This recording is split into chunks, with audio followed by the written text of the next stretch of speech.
Chapter number 6 का नाम आपको पता है क्या है? Bills of exchange and promissory note.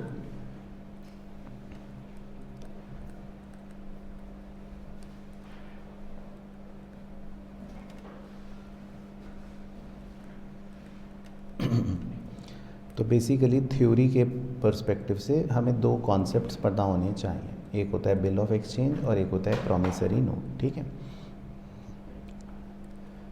तो बिल ऑफ एक्सचेंज क्या होता है, पहले इसके बारे में थोड़ा सा आपको बता देता हूँ। बिल ऑफ एक्सचेंज बेसिकली एक इंस्ट्रूमेंट होता है। अब इस इंस्ट्रूमेंट को कैसे यूज़ करते हैं लोग? इस इंस्ट्रूमेंट में एक आदमी होता है जिसको हम बोलते हैं ड्रॉवर। ठीक है, जिसको हम क्या बोलते हैं? ड्रॉवर। अब ड्रॉवर क्या करता है? ड्रॉवर एक कागज़ के टुकड़े पर लिखता है कि भाई mister Gopal will pay, amount लिख देता है और टाइम पीरियड लिख देता है, आफ्टर 3 months। अब इसमें जिस आदमी का नाम लिखा है कि मिस्टर गोपाल विल पे, तो इसका मतलब कि ड्रॉवर जो होता है वो किसी दूसरे आदमी को लायबल बना देता है। कहता है गोपाल भाई अब तुम्हें पैसे देने पड़ेंगे, देखो। तो गोपाल को बोलते हैं ड्रॉई। हालांकि ऐसे तो आप भी चिट्ठी में कुछ भी लिख सकते हो कि पराग sir you will pay 1 crore रुपी, लेकिन उसको तब तक माना नहीं जाएगा जब तक ये चिट्ठी इसको गोपाल को भेज कर फिर गोपाल इसको एक्सेप्ट करता है, गोपाल इस पे अपने दस्तखत करता है, कहता है ठीक है मैं एक्सेप्ट करता हूँ, है ना, तब तक तो इसको नहीं माना जाएगा। तो इस गोपाल को बोलते हैं ड्रॉई या एक्सेप्टर। तो ड्रॉवर जो होता है वो चिट्ठी बनाता है, उसका काम होता है ये चिट्ठी बनाना, इसीलिए हम उसको मेकर बोल देते हैं। और ड्रॉई जो होता है वो इसको एक्सेप्ट कर लेता है, वो कहता है ठीक है मैं पैसे दे दूंगा। लेकिन इस पूरी कहानी में एक तीसरा व्यक्ति भी इन्वॉल्व हो सकता है। तीसरा व्यक्ति जो होता है उसको बोलते हैं पेई। पेई वो व्यक्ति होता है जिसको अल्टीमेटली पैसे मिलेंगे, क्योंकि चिट्ठी में ये नहीं लिखा कि पैसे किसे मिलने वाले हैं। तो अल्टीमेटली जिसको भी पैसे मिलते हैं उस आदमी को बोलते हैं पेई। तो हम इस चिट्ठी को, मतलब इस चिट्ठी का नाम बन जाता है, ड्रॉवर के एंगल से या बनाने वाले के एंगल से हम इसको बिल्स रिसीवेबल कह देते हैं कई बार, और एक्सेप्टर के एंगल से हम इस चिट्ठी को बिल्स पेबल कह देते हैं कई बार, क्योंकि उसके लिए वो लाइबिलिटी हो गई। और इस इंस्ट्रूमेंट को बिल्स ऑफ एक्सचेंज कह देते हैं। तो बेसिकली बिल्स ऑफ एक्सचेंज के अंदर 3 पार्टीज़ इन्वॉल्व होती हैं, है ना। तो इन तीनों को हाईलाइट कर देता हूँ नाम आपके लिए। पहली पार्टी को क्या बोलते हैं? ड्रॉवर।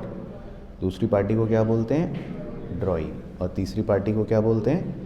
पेई। तो बिल्स ऑफ एक्सचेंज में 3 पार्टीज़ इन्वॉल्व होती हैं। ओके। दूसरा जो होता है प्रॉमिसरी नोट।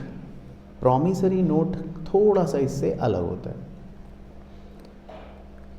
अब क्या अलग होता है वो बताता हूँ, हम इसका कंटेक्स्ट समझते हैं। बिल्स ऑफ एक्सचेंज में अगर आप लैंग्वेज ध्यान से देखो तो इसमें हम किसी को ऑर्डर देते हैं। हम कहते हैं ओए गोपाल पे कर दियो 3 महीने बाद पैसे।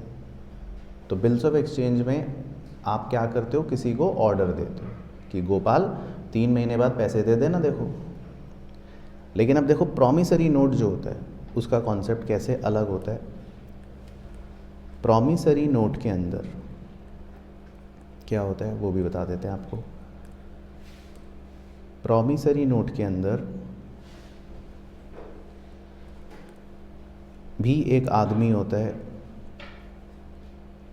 जिसको हम मेकर बोल देते हैं, और वो एक कागज़ के टुकड़े पर लिखता है। अब यहाँ पर इसको प्रॉमिसरी नोट क्यों बोला जाता है? क्योंकि वो खुद अपना नाम लिखता है और खुद प्रॉमिस करता है। कहता है मैं प्रॉमिस करता हूँ कि मैं पैसे दे दूँगा आफ्टर 3 months।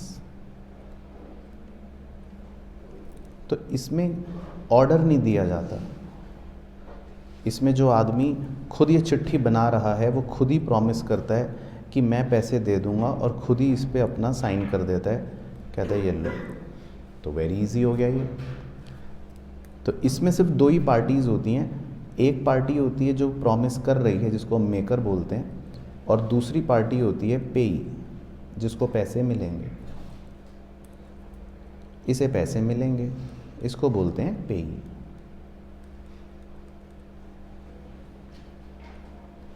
तो प्रॉमिसरी नोट में सिर्फ दो पार्टीज़ होती हैं। प्रॉमिसरी नोट में कभी भी कोई ड्रॉई नहीं होता, क्योंकि इसको कोई एक्सेप्ट नहीं करता, क्योंकि मेकर जो है वो खुद ही साइन करके खुद ही प्रॉमिस कर रहा है, तो इसमें कोई भी ड्रॉई का कॉन्सेप्ट नहीं होता। तो देयरफॉर प्रॉमिसरी नोट के कॉन्सेप्ट में सिर्फ दो ही पार्टीज़ होती हैं, एक मेकर होता है और एक पेई होता है।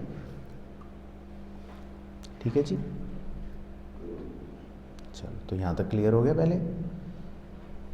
अब ट्रू फॉल्स में क्वेश्चन पूछ लेता है जो आपको घर से रट के जाना है, वो ये कि प्रॉमिसरी नोट कौन बनाता है, ये पता होना चाहिए, और बिल्स ऑफ एक्सचेंज कौन बनाता है।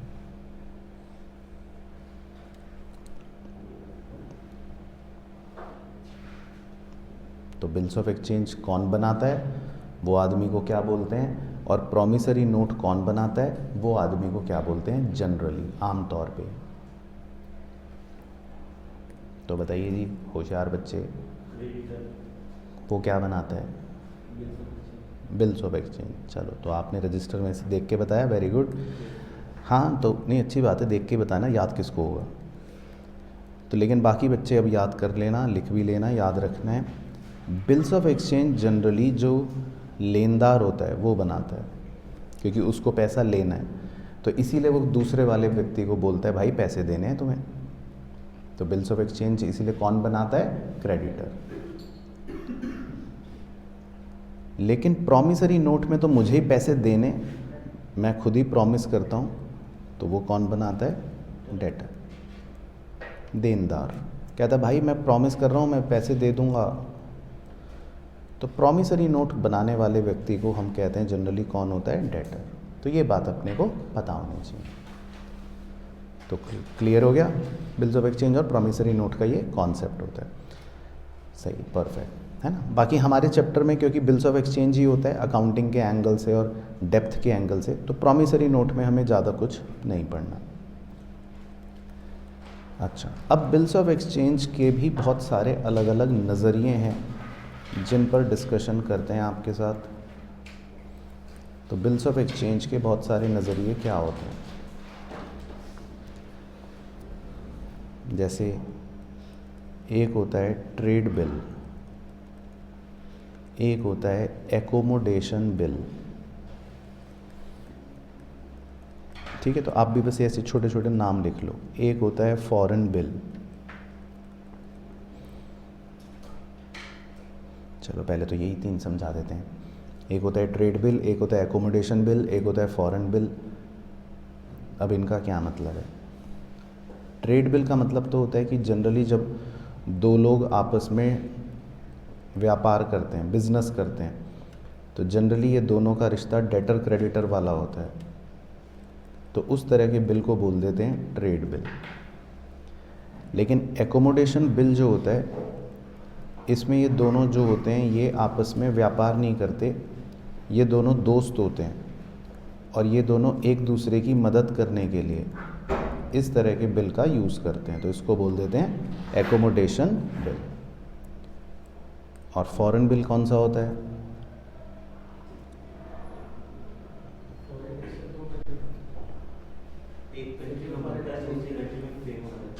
हाँ, फॉरेन बिल हर उस बिल को बोल सकते हैं कि जो एक कंट्री में बना, मान लो बना वो कनाडा में और पेबल हो रहा है किसी और कंट्री में,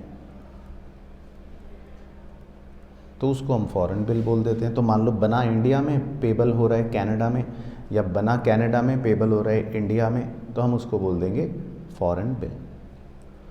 तो एक देश में वो बनता है और दूसरे देश में पे होता है, तो दैट इज़ फॉरेन बिल, विदेशी बिल।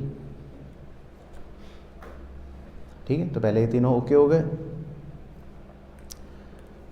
फिर इसके अलावा भी 3 टर्मिनोलॉजीज़ होती हैं और एक को बोलते हैं बिल एट साइट, एक को बोलते हैं बिल आफ्टर साइट और एक को बोलते हैं बिल आफ्टर डेट।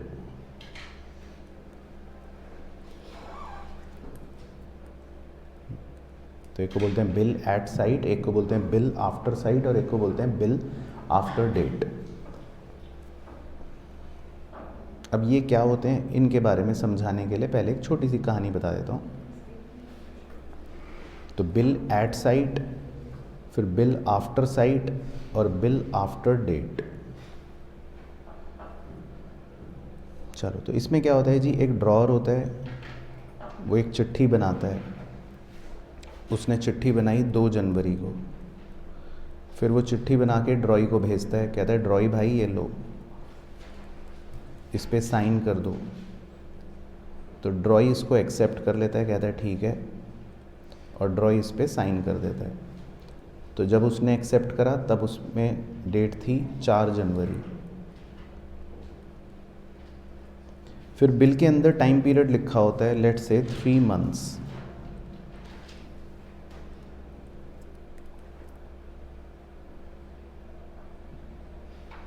तो अब शायद आपको अगर पता हो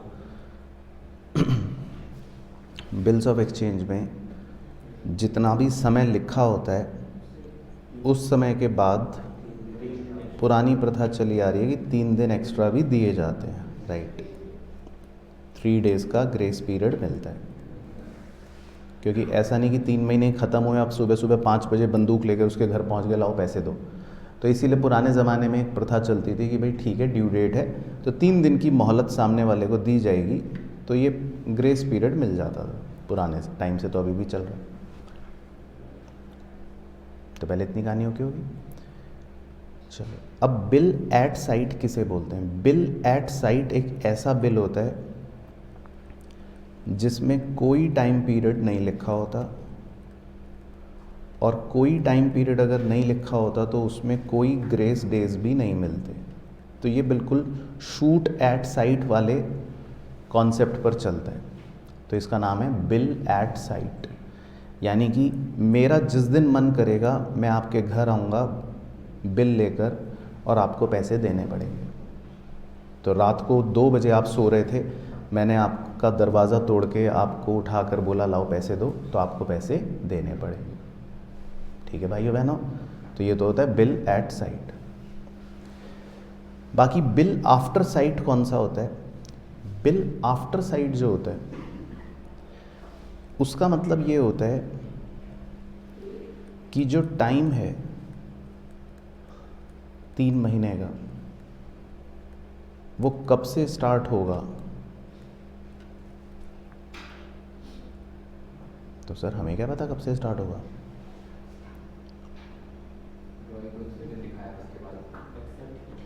हाँ, तो बिल आफ्टर साइट का मतलब होता है कि टाइम पीरियड जो है 3 महीने का, वो पता है कब स्टार्ट होगा? जब ड्रॉई एक्सेप्ट करता है उस दिन के बाद से 3 महीने का टाइम स्टार्ट होगा। तो बिल आफ्टर साइट का मतलब है टाइम पीरियड बिगिंस फ्रॉम 4 जनवरी हमारे एग्जाम्पल में, क्योंकि बिल एक्सेप्ट कब हुआ था? 4 जनवरी को, क्योंकि ड्रॉई तो बोलता है भाई जब तक मैंने देखा ही नहीं मुझे क्या पता। तो जिस दिन ड्रॉई एक्सेप्ट करेगा उस दिन से टाइम पीरियड शुरू होगा, उस दिन से फिर 3 मंथ्स आगे काउंट किए जाएंगे। लेकिन बिल आफ्टर डेट कौन सा होता है?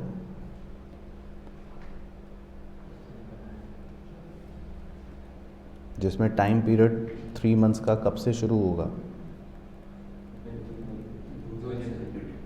हाँ, जिस दिन बिल बना है, यानी कि 2 जनवरी। और मज़ेदार बात यह है कि हमारे एग्ज़ाम में सारे ही बिल्स बिल आफ्टर डेट होते हैं, unless and until question specifically बोल दे, है ना। तो एग्ज़ाम में थोड़ा ध्यान से क्वेश्चन पढ़ लेना, क्योंकि आईसीआई तो चालू है ट्विस्ट करने में। पूरा क्वेश्चन देने के बाद लिख देगा, लास्ट में लिख देगा छुपा के ब्रैकेट के अंदर, the bill was after sight या the bill was after date. तो आप पढ़ लेना कि कौन सा बिल है, तो बिल के हिसाब से फिर टाइम पीरियड स्टार्ट होएगा। तो ओके हो गया कहानी, यहाँ तक कोई डाउट? चलो, अब बिल की ड्यू डेट कैसे निकालते हैं वो पता होना चाहिए। तो अलग से एक एक्सरसाइज करते हैं छोटी सी। तो ड्यू डेट निकालनी वैसे सबको आती है या नहीं आती? सर नहीं आती, हमें तो नहीं आती। चलो, तो ड्यू डेट का पहले रूल लिख लो।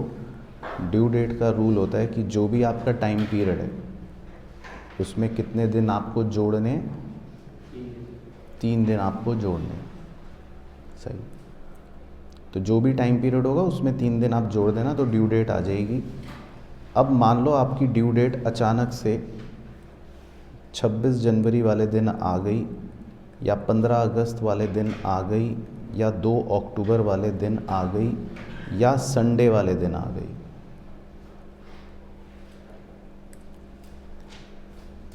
तो क्या होगा?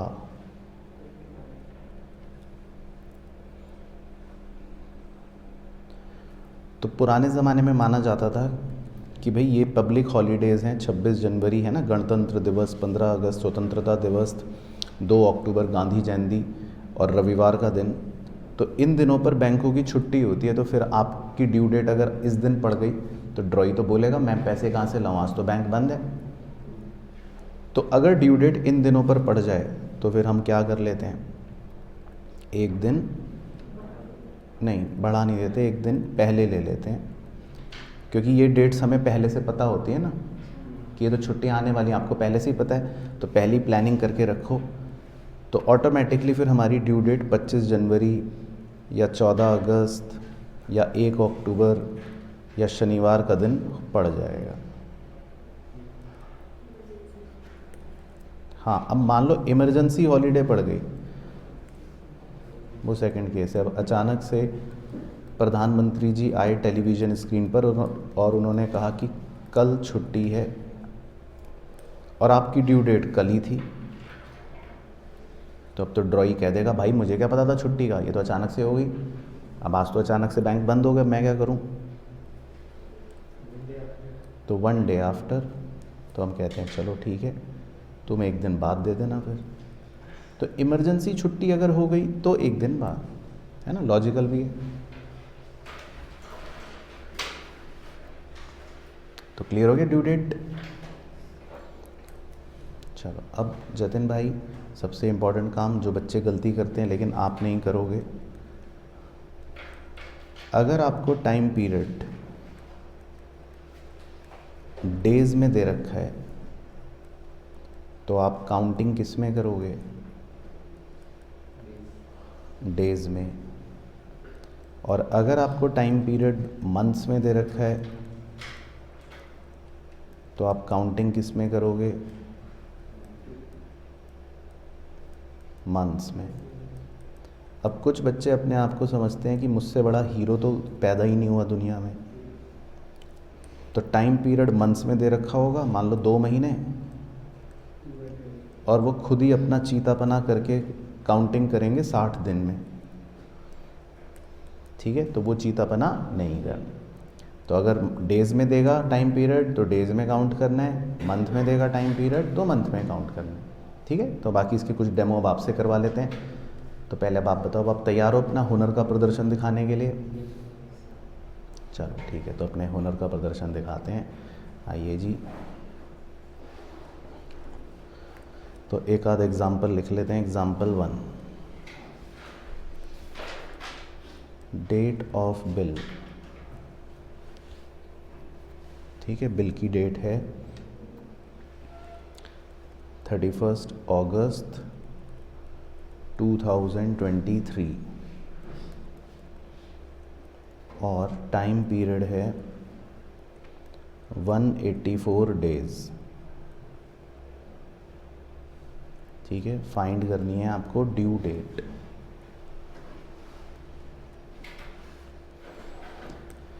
चलो ठीक है, तो करो फटाफट, पहले आप करो फिर मैं करूँगा, फिर देखते हैं किसका क्या आएगा। ठीक है, आप भी करो।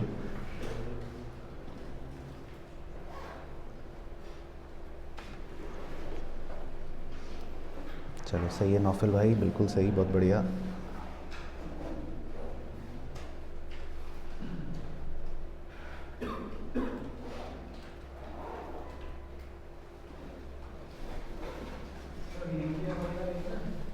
सर तो लास वेगास गए, यहाँ है ही नहीं अभी। तो सर अब 4 मिनट बाद आएंगे। तो आपको तो अपना उत्तर बताना है ड्यू डेट का।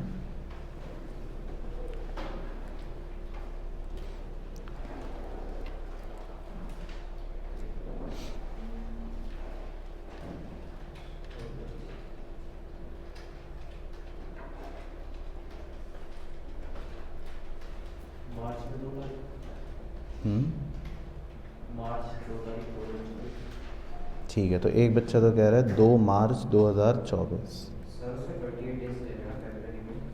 सर तो यहाँ है ही नहीं, सर तो लास वेगास गए हैं। सर तो अभी आएंगे थोड़ी देर में। सर से क्या पूछ रहे हो? आंसर बताओगे तो सर को सुनाई देगा, बाकी कुछ नहीं। तो 2 मार्च, एक बच्चा कह रहा है 2 मार्च 2024।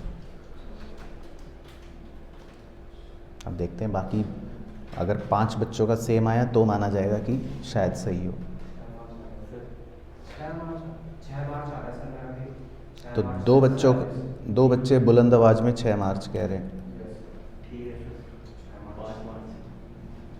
5 मार्च। तुम्हारा क्या आ रहा है? और ऑनलाइन की चीज़ तो आप भी बताओ, आपका क्या आ रहा है? 2 मार्च को काट के 5 कर दें या 6 कर दें? 5 कर दें, ठीक है। नौफिल भाई का आ रहा है 3 मार्च। चलो आओ चेक कर लेते हैं। तो 31 अगस्त 2023 का आपने बिल बना रखा है, ठीक है। तो आपको अब इसके आगे से गिनना है, ठीक है। निखिल भाई का आ रहा है 6 मार्च। चलो ठीक है, तो चेक कर लेते हैं। तुम्हारा 4 मार्च आ रहा है। चलो, तो पहले अक्टूबर के पूरे 31 डेज आ गए। अच्छा, अगस्त का तो कोई नहीं दिन आएगा, है ना, क्योंकि 31 अगस्त तो लास्ट डे था ना। अच्छा, सितंबर, ओके, ठीक है। तो पहले सितंबर के 30 डेज लिख लेता हूँ, फिर अक्टूबर के 31, फिर नवंबर के 30, फिर दिसंबर के 31, फिर जनवरी के 31, फिर फरवरी 2024 में कितने दिन? 29, नालायक। तो फिर सर 6 मार्च तो पहले यहाँ तक कितने दिन हो गए? अब तो वापस करना पड़ेगा। करो, वापस करो। 5 डेज आ रहे हैं मार्च के, काउंट कर लेते हैं। तो 184 का टोटल बन रहा है ये। 9 और 1 10 और 1 11 और 1 12। अच्छा, 2 मार्च मतलब 2 डेज तक हैं, ठीक है। तो मतलब टेक्निकली वैसे 2 मार्च तक, 2 मार्च तक आपके 184 डेज ख़त्म हो गए।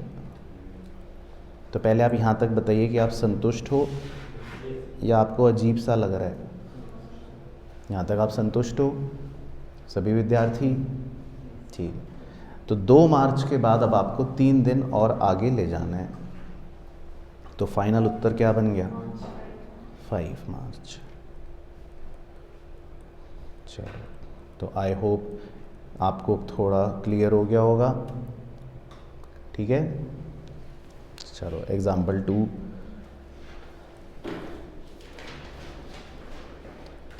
Date of bill 31 August 2024 period of bill 1 month, find due date.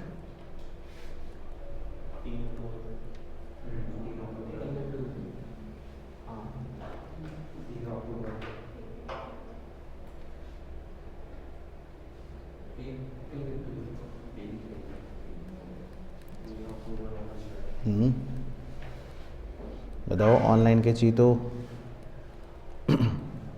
31 अक्टूबर को बिल बनाया और टाइम पीरियड दे रखा है 1 मंथ। तो इस बार आपको डेज में नहीं काउंट करना, बस आप 1 महीना आगे बढ़ जाओ। तो 1 महीने बाद वैसे मैथमेटिकली जो डेट आएगी वो आएगी 31 सितंबर मैथमेटिकली। लेकिन सितंबर में क्योंकि 31 दिन होते नहीं हैं तो हम उसको बाय डिफ़ॉल्ट 30 ही मान लेते हैं, क्योंकि सितंबर के महीने में 31 तारीख तो नहीं होएगी, तो हम उसी महीने का एंड मान लेंगे।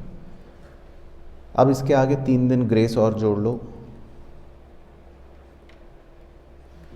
तो 3 अक्टूबर सही बताया था प्यारे बच्चों ने, ठीक है 3 अक्टूबर।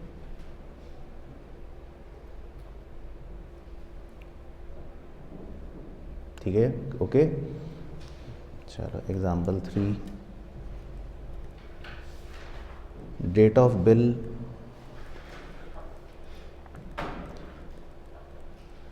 31 January 2024, period of bill 1 month, find due date.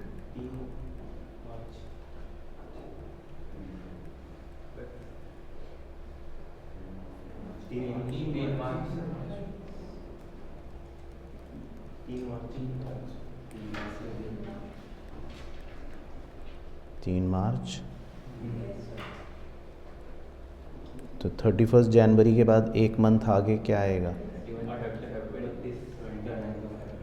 ठीक है, मतलब हाँ वैसे मैथमेटिकली तो आएगा 31 फेब, लेकिन हम तो मंथ का लास्ट ही ले लेंगे 29 फेब।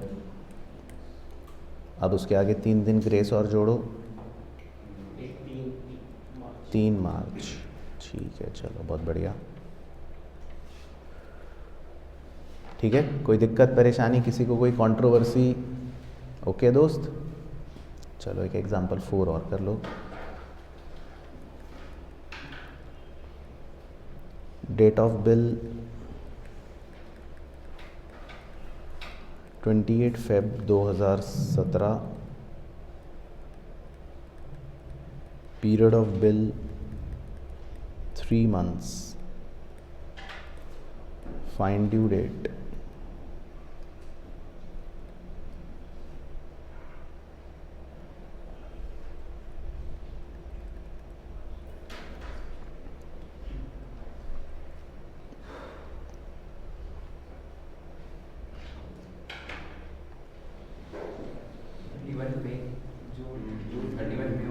वो तो जून कह रहा है,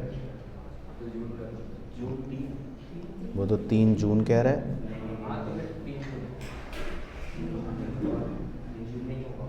बताओ ऑनलाइन के चीतो।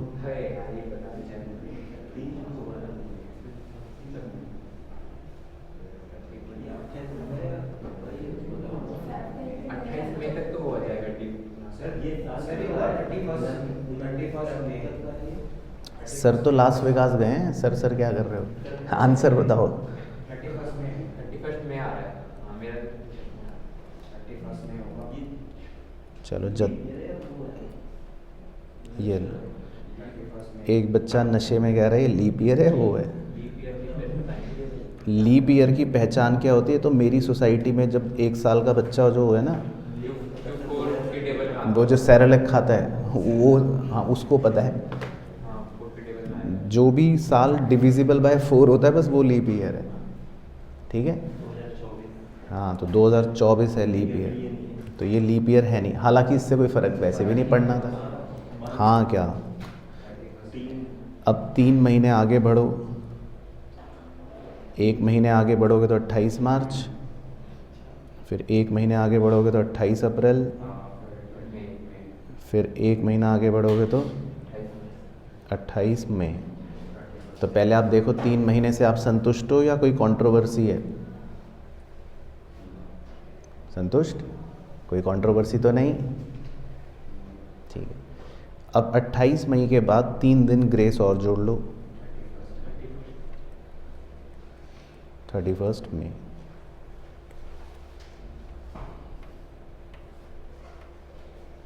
चलो ठीक है, तो नौफिल भाई को इस बार फंसा दिया, मुर्गा फंस गया।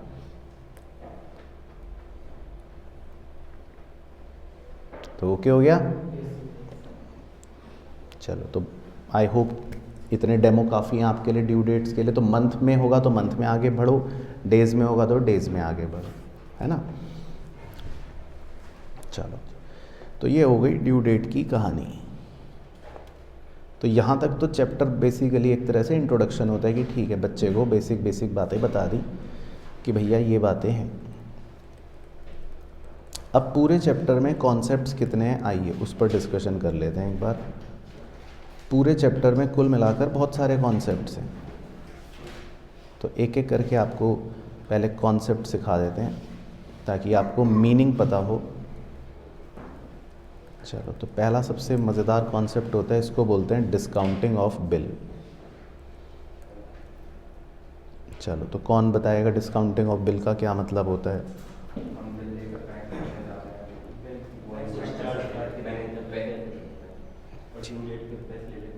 ठीक है, तो बिल्कुल सही। तो डिस्काउंटिंग ऑफ बिल में क्या होता है कि हम अपना बिल जो होता है ड्रॉअर, वो बैंक को दे देता है, कहता है बैंक ये बिल तुम रख लो और मुझे तो आज ही पैसे दे दो।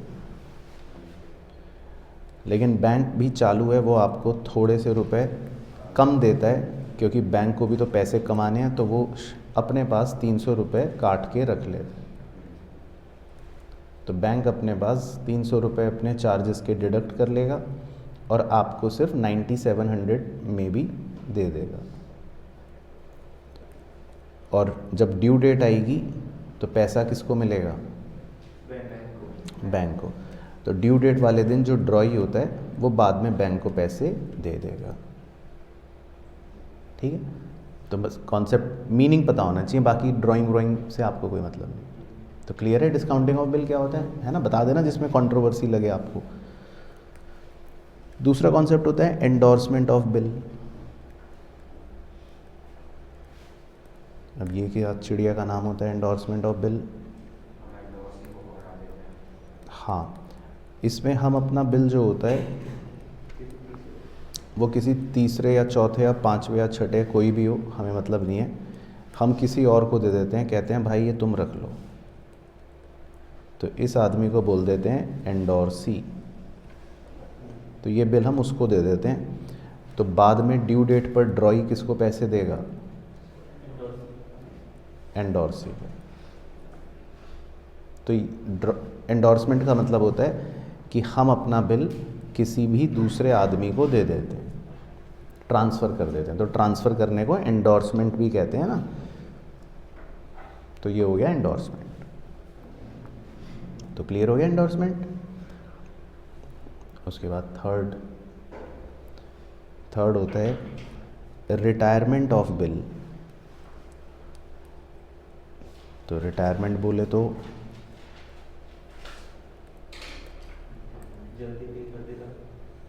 ड्रॉई जो होता है वो कभी कभी हमें जल्दी पे कर देता है। तो रिटायरमेंट में ये होता है कि हमारे पास बिल है और अभी 3 महीने का टाइम है, लेकिन ड्रॉई कहता है कि अरे भाइयों मैं आपको 2 महीने बाद ही पैसे दे देता हूँ। तो ड्रॉई जो है वो हमें जल्दी पैसे दे देता है, कहता है ये लो। लेकिन ऑब्वियसली ड्रॉई भी चालू है, तो कहता है देखो मैं जल्दी पैसे दे रहा हूँ ना, तो मुझे 100 रुपये प्लीज़ मेरे को डिस्काउंट दे दो। तो आप भी कहते हो चल ठीक है, तू 100 रुपये तेरे माफ़, तू हमें 9900 दे दे। तो इस 100 रुपये को बोलते हैं रिबेट। तो रिटायरमेंट ऑफ बिल का मतलब होता है जब ड्रॉई जल्दी पैसे दे देता है, तो फिर आप उसको 100-200 रुपये उसके माफ़ कर देते हो, कहते हो चल ठीक है। तो क्लियर है रिटायरमेंट, इसमें कोई कंट्रोवर्सी तो नहीं आपके मन में। उसके बाद फिर एक और कॉन्सेप्ट होता है number 4, bill sent for collection. तो ये क्या होता है बिल सेंट फॉर कलेक्शन?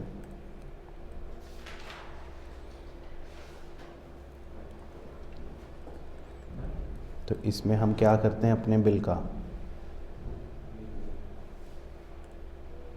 बताओ।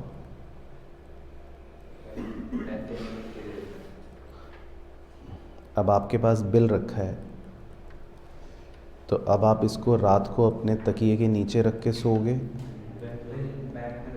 या अपनी पत्नी के पर्स में छुपा के रखोगे? पत्नी के पर्स में छुपा के रखोगे। लेकिन पत्नी का पर्स अगर चोर ने चुरा लिया तो आपका बिल गया। तो बस हम क्या करते हैं इसमें, हम अपने बिल को बैंक के लॉकर में सेफ करके रख लेते हैं। हम कहते हैं कि भाई ये बिल जो है पता चला चोरी वोरी हो जाए, कुछ दिक्कत हो जाए, फट जाए, तो आप उसको बैंक में बस सेव करके रख देते हो। That's it. तो इसको बोलते हैं बिल सेंट फॉर कलेक्शन। तो इसमें तो मतलब ये तो कुछ है ही नहीं एक तरह से। ये तो एक तरह से एज गुड एज कि आप खुद ही रख रहे हो, बस अपनी जेब में नहीं रख रहे, लॉकर में रख रहे हो।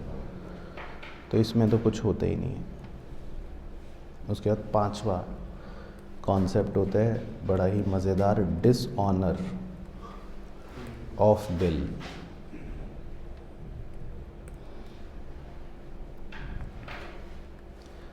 तो डिसऑनर के केस में क्या होता है?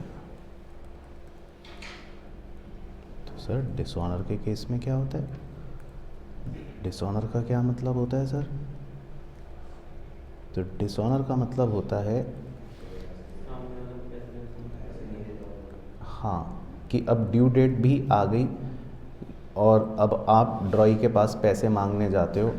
आपका मतलब है क्या पता आप जाते हो या बैंक जाता हो अगर डिस्काउंट करवाया था, या एंडोर्सी जाता हो अगर एंडोर्स करा था, मतलब कोई भी जाता हो, लेकिन ड्रॉई क्या बोलता है?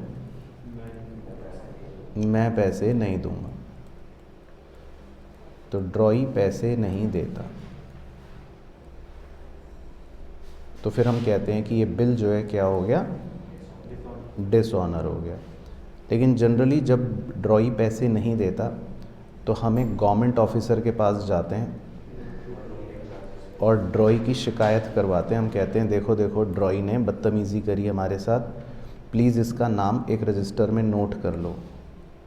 अब यहाँ पर नाम नोट होने का मतलब होता है समाज में बेइज्जती हो जाती है, लोग इसको देखते हैं इन हीन भावना से कि देखो ये तो पैसे ही नहीं लौटाता। हाँ तो तुम हंस रहे हो, हाँ बेइज्जती हो गई उसकी। अगर इस रजिस्टर में नाम आ गया मान लो, ठीक है जतिन भाई हाँ मतलब किसी का भी नाम आ गया तो बेइज्जती हो जाती है उसकी, लोग उसको हीन भावना से देखते हैं, थू थू करते हैं कि ये तो लोगों के पैसे ही नहीं लौटाता। तो ड्रॉई का नाम इस रजिस्टर में बेइज्जती करवाने के लिए लिखवाया जाता है, बट इस बात के कुछ चार्जेस लग जाते हैं, नोटिंग चार्जेस, राइट।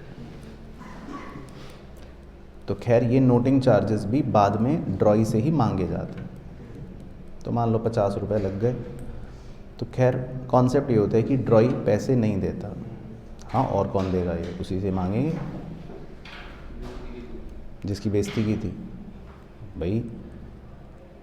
मतलब पूरी कहानी बनाऊँ आगे तो हाँ, अब ड्रॉई से 10,000 50 रुपये मांगे जाएंगे।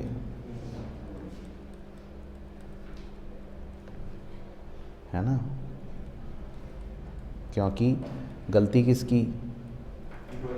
ड्रॉई की। तो बेइज्जती करवाने में जो खर्चा हुआ वो किसकी वजह से हुआ? ड्रॉई की वजह से। तो फिर वो पैसे ड्रॉई से ही मांगे जाएंगे। अब वो बाद में दे ना दे वो अलग की बात है, लेकिन ये कॉन्सेप्ट है। तो डिसऑनर का मतलब होता है कि ड्रॉई जो है वो बिल के पैसे नहीं देता। और जब भी बिल डिसऑनर होता है तो हो सकता है कोई नोटिंग चार्जेस भी हो, तो फिर हम ड्रॉई से नोटिंग चार्जेस जोड़कर फिर पैसे मांगते हैं। ओके हो गया यहाँ तक? अच्छा, डिसऑनर से ही बिल्कुल जुड़ा हुआ एक फिर अगला कॉन्सेप्ट होता है, इसको बोलते हैं रिन्यूअल ऑफ बिल।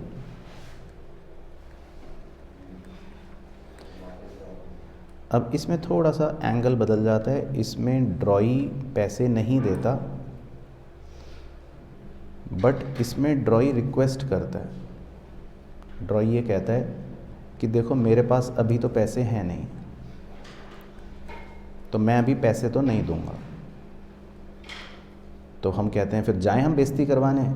कहता है नहीं नहीं नहीं, वो रिक्वेस्ट करता है, आपके पैरों पे गिरता है, आंखों में आंसू लाता है, झोली फैलाता है, आपसे भीख मांगता है कि प्लीज़ प्लीज़ प्लीज़ बेइज्जती मत करवाओ मेरी। तो फिर हम कहते हैं फिर क्या करना है? कहता है एक नया बिल बना दो, मुझे थोड़ा से समय की मोहलत और दे दो। तो हम कहते हैं ठीक है, हम तुम्हें थोड़े से समय की मोहलत तो और दे देंगे, लेकिन इसके बदले में हम तुमसे क्या लेंगे? हाँ, इंटरेस्ट लेंगे। तो इस कॉन्सेप्ट को बोल देते हैं रिन्यूअल ऑफ बिल। तो इसमें पुराना बिल हम डिसऑनर कर देते हैं, मतलब वो कहता है मैं पैसे नहीं दूंगा, बट हम इसमें बेइज्जती नहीं करवाते, है ना। तो इसमें ये भी लिख दूँ नो नोटिंग चार्जेस, क्योंकि अब तो वो रिक्वेस्ट कर रहा है ना आपसे। अब पता चला आपने उसके आंसू भी देख लिए, रिक्वेस्ट भी करवा ली, पैरों पर भी गिड़गिड़ावा लिया और अगले दिन जाके बेइज्जती भी करवा दी। तो ऐसा नहीं होएगा। तो रिन्यूअल में आपके नोटिंग चार्जेस नहीं होंगे, लेकिन हाँ आप कमर्शियल एंगल अपना नहीं छोड़ोगे, तो आप उससे इंटरेस्ट ज़रूर लोगे कि भाई 2 महीने तुम्हें एक्स्ट्रा दे रहे हैं, तो इस बात का इंटरेस्ट लिया जाएगा। तो समझ आ गया कॉन्सेप्ट? चलो, तो पहले एक बार यहाँ तक कोई कंट्रोवर्सी करनी है आपको? सारे कॉन्सेप्ट समझ आ रहे हैं मीनिंग वाइज? ठीक है। उसके बाद होता है नंबर 7, बहुत ही मज़ेदार कॉन्सेप्ट होता है, इसको बोलते हैं इंसॉल्वेंसी।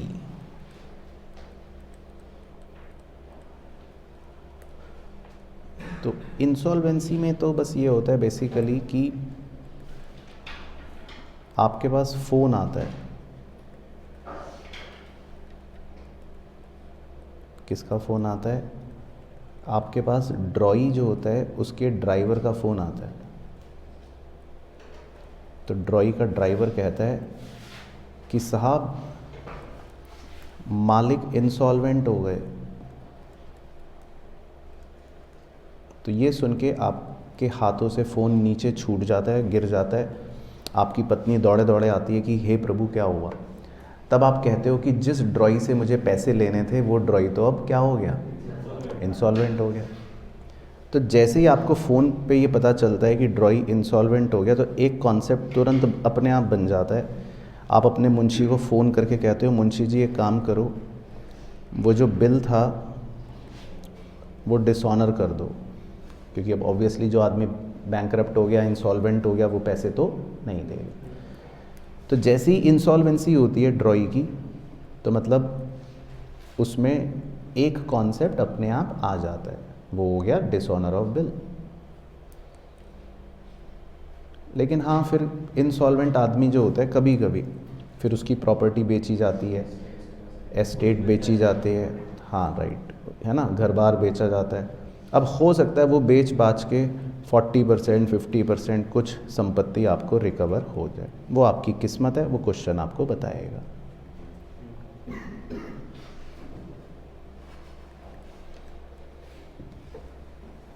ठीक है, तो बस ये होता है इंसॉल्वेंसी। चलो, तो कोई टेंशन, आराम से, गुस्सा नहीं। उसके बाद लास्ट एक कॉन्सेप्ट होता है नंबर 8।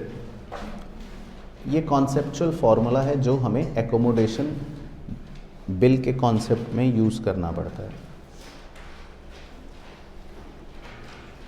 एकोमोडेशन बिल अभी बताया था थोड़ी देर पहले ना, कौन सा होता है एकोमोडेशन बिल? हाँ, एकोमोडेशन बिल जो होता है वो बेसिकली दो दोस्त होते हैं जो कभी कभी एक दूसरे की हेल्प करने के लिए बनाते हैं।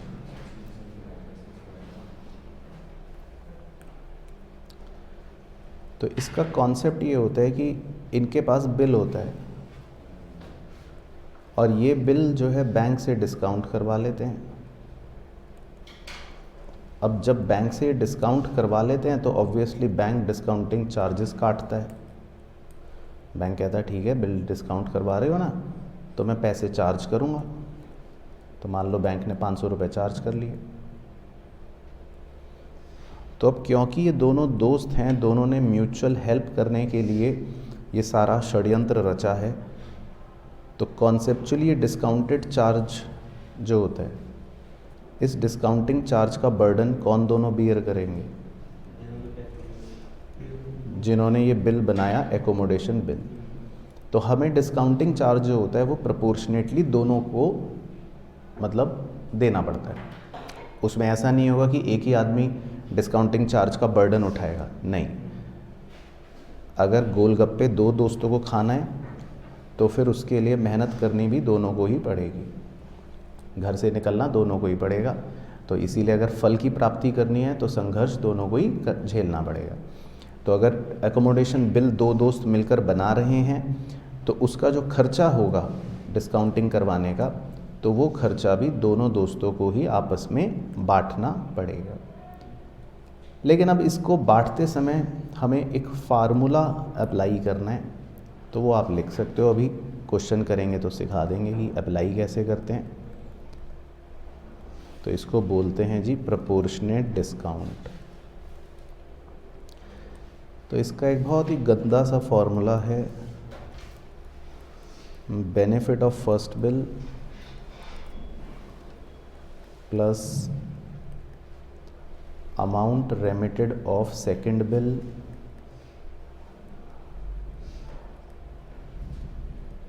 Whole divided by amount of second bill after discount.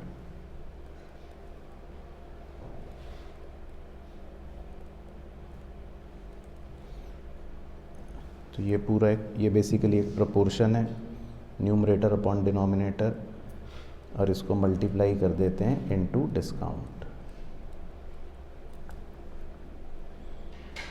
है ना। तो ये आप लिख लो, फिर क्वेश्चन में जब करेंगे तब अप्लाई करके देखेंगे, बट ये एक छोटा सा फॉर्मूला हो गया,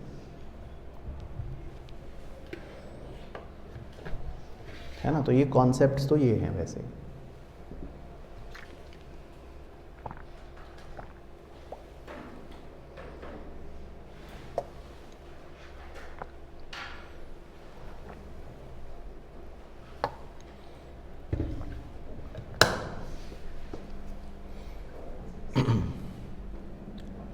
अब इनकी अकाउंटिंग भी देखना, करना, सीखना वो बहुत ज़रूरी है। तो वो देख लेते हैं एक बार इनकी अकाउंटिंग।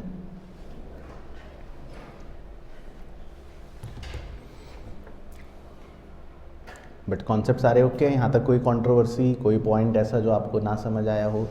सब कुछ ओके हो गया? चलो, तो अब एक लंबी और बहुत गहरी सांस आप ले लो।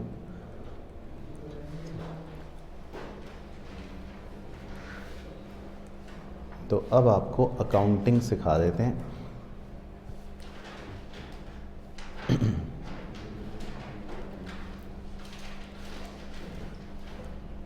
चलो जी,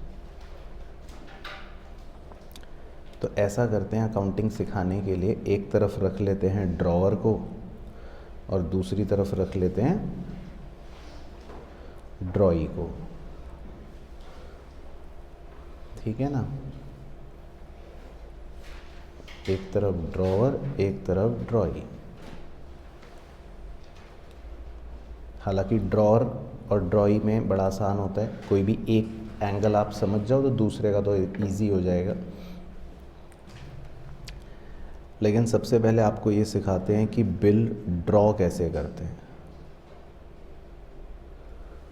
ठीक है। तो ये इधर की जो बुक्स हैं ये ड्रॉवर के एंगल से लिखेंगे, लेफ़्ट वाली, है ना, कि मतलब वो क्या एंट्री करेगा, और राइट साइड में हम लिखेंगे ड्रॉई के हिसाब से कि ड्रॉई क्या एंट्री करेगा। अब इनके कुछ नाम रखने हैं या ड्रॉअर और ड्रॉई शब्द यूज़ कर लूँ?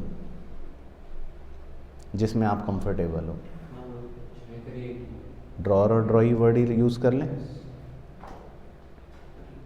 या नाम रखने हैं बस? ठीक है, तो यही यूज़ कर लेंगे, तो ड्रॉअर ड्रॉई। तो बिल ड्रॉ करने की एंट्री, मतलब पहले आप बताते रहो, जिसको जो आती है वो आप बताओ, फिर मैं बताता हूँ। बिना देखे बताना, फिर रिवाइज हो जाएगा।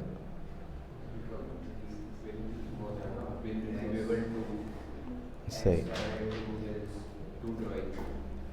BR डेबिट टू ड्रॉई, और ड्रॉई बिल एक्सेप्ट करता है तो वो एंट्री करता है ड्रॉ डेबिट टू BP, क्योंकि उसके लिए BP एक लाइबिलिटी। तो आपको सबसे पहले ये पता होना चाहिए कि बिल को बनाते कैसे हैं, और बिल वो एक्सेप्ट कर लेता है। ठीक है, तो निखिल कह रहा था सर SRK और सल्लू रख सकते हो नाम, तो रख तो सकता था लेकिन बच्चों ने मना कर दिया, तो कोई नहीं, ड्रॉ ड्रॉई लिख लेते हैं और याद भी रहेगा और अच्छा है। चलो, तो बिल बनाने की एंट्री ये हो गई। अब बिल बनाने के बाद आपको हमेशा ध्यान रखना है कि जब भी बिल बनता है तो बिल बनाने वाले के पास 4 ऑप्शंस होते हैं। कितने ऑप्शंस होते हैं? 4। क्या क्या लिखते हैं? नंबर 1, या तो बिल वो अपने पत्नी की पर्स में रख देगा छुपा के। तो बिल पत्नी के पर्स में रखने की क्या एंट्री होगी? कुछ नहीं, वो तो कह रहा है बिल टू पत्नी अकाउंट। तो बताओ एंट्री, बिल पत्नी के पर्स में रखने की एंट्री, पत्नीज purse account debit to BR।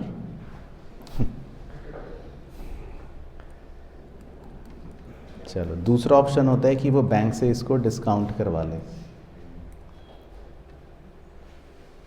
तो बैंक से अगर डिस्काउंट कराता है तो बैंक कहता है ठीक है भाई, ये ले तू 98 रुपये रख, 2 रुपये मेरे डिस्काउंट के काटूंगा मैं, 2BR 100। सही, तो हमारा BR हमें छोड़कर चला गया। ड्रॉई को इन सब बातों से कोई मतलब नहीं है, आप पत्नी के पर्स में रखो बिल या डिस्काउंट कराओ, उसे कोई मतलब नहीं है। तीसरा ऑप्शन हो सकता है कि आप बिल एंडोर्स कर दो, अपने दोस्त को दे दो कि ये ले भाई बिल ले ले। तो उस केस में एंट्री क्या हो जाएगी? Endorsee debit to BR।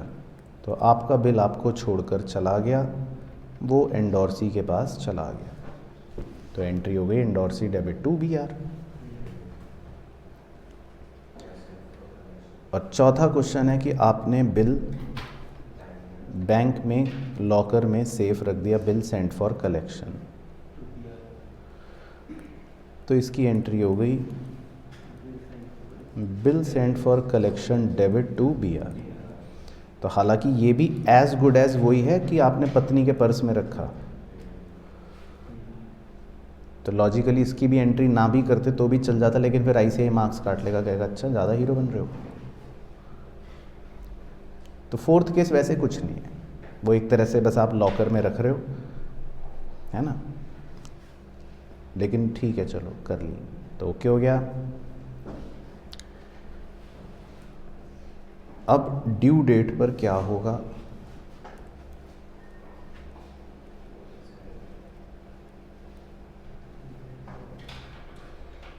अब ड्यू डेट पर मान लेते हैं जो ड्रॉई है वो पैसे दे देता है, कहता है ये लो भाई बिल के पैसे ले लो।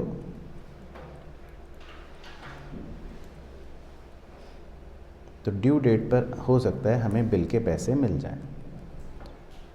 तो पहले केस में और चौथे केस में ही आपको पैसे मिलेंगे, क्योंकि दूसरे में तो आपने बिल डिस्काउंट पहले ही करा लिया था और तीसरे में आपने बिल अपने दोस्त को दे दिया था। हाँ, तो पैसे मिलने की एंट्री हो गई bank account debit to BR। और चौथे वाले केस में सही bank account debit to BSFC। बाकी ड्रॉई के लिए एक ही एंट्री है, BP डेबिट टू बैंक। उसने तो 100 रुपये देने, अब किसको मिले उससे मतलब नहीं है। चलो तो पहले आप यहाँ तक देखो कि यहाँ तक आप संतुष्ट हो, या कुछ भी अकाउंटिंग एंगल को लेकर आपके मन में कोई सवाल है या परेशानी। चलो तो अभिषेक भाई तो गर्लफ्रेंड से मिलने निकल रही है। अच्छा ठीक है, तो गर्लफ्रेंड को यही बोला है बहाना। हाँ जाओ। तो यहाँ तक बताओ प्यारे बच्चों, किसी को कोई अकाउंटिंग में डाउट? बिल बनाना आपको आ गया, बिल के बाद 4 ऑप्शंस हैं, उसका आप कुछ भी कर सकते हो, और फिर उसके बाद आपको बिल के पैसे मिल जाएंगे। यहाँ तक बिल्कुल ओके। चलो तो बढ़े, आगे बढ़े। लेकिन एग्ज़ाम में ये वैसे आता ही नहीं है, तो हम इस पर इतना डिस्कशन क्यों ही करें फालतू में। एग्ज़ाम में तो क्वेश्चन कहेगा कि ड्रॉई ने पैसे नहीं दिए। हाँ, तो एग्ज़ाम में हमारे लिए तो ड्रॉई बदमाश होगा, वो पैसे देगा नहीं, फिर हम उसकी बेइज्जती करवाएंगे बाज़ार में जाकर, और नोटिंग के चार्जेस लग जाएंगे 5 रुपये, है ना, मान लो। तो अब क्या होगा, तो ड्रॉई ने बिल के पैसे नहीं दिए और बिल हो गया डिसऑनर। तो हम क्या एंट्री करेंगे, ये है अब बड़ा मुद्दा। 4 केस हैं अपने पास। तो पहले रटने वाले बच्चों को लिए बता देता हूँ। हाँ, कि जैसे ही बिल डिसऑनर हो जाता है, आप तुरंत ड्रॉई को डेबिट करते हो। आप उससे कहते हो ड्रॉई भाई लाओ पैसे दो, और पता है आप कितने रुपए मांगोगे उससे? हाँ, 100 रुपये का बिल था और 5 रुपये नोटिंग के भी। तो आपको ड्रॉई से कितने रुपए मांगने हैं? 105। अब पहले केस में क्योंकि बिल आपके पास था, तो आप अपने 2BR को क्रेडिट कर दोगे 100, और 5 रुपये आपकी ही जेब से नोटिंग चार्जेस के भी खर्च हो गए, तो 2 कैश 5 रुपये, ये लिख दोगे। दूसरे केस में बिल क्योंकि बैंक के पास था, तो बैंक ही आपके खाते से पूरे 105 रुपये काट लेगा। तीसरे केस में बिल एंडोर्सी के पास था, तो आपका एंडोर्सी ही अब आपकी गर्दन पकड़ के आपसे 105 रुपये मांग लेगा। और चौथे केस में बिल आपने लॉकर में रख रखा था, तो 2 BSFC 100 रुपये का वो बिल बेकार हो जाएगा, और 2 कैश 5 रुपये आप ही को नोटिंग के पे करने पड़ेंगे।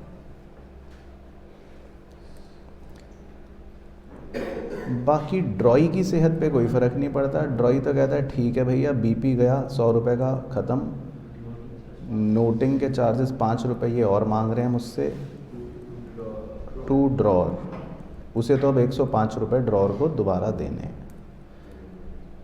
तो ड्रॉई की बुक्स में तो एक ही एंट्री होती है बिल डिसऑनर करने की, चाहे जौन सा मर्जी केस हो।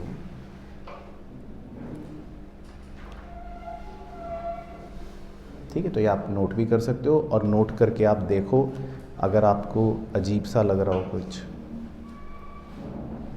तो ऑनलाइन की चीज़ तो आप भी बता देना भाइयों। यहाँ तक आप बिल्कुल संतुष्ट हो? कोई भी दिक्कत, परेशानी, सांस ना आना, घबराहट होना, अजीब सा लगना, किसी भी तरह का तनाव मन में हो तो बता दो।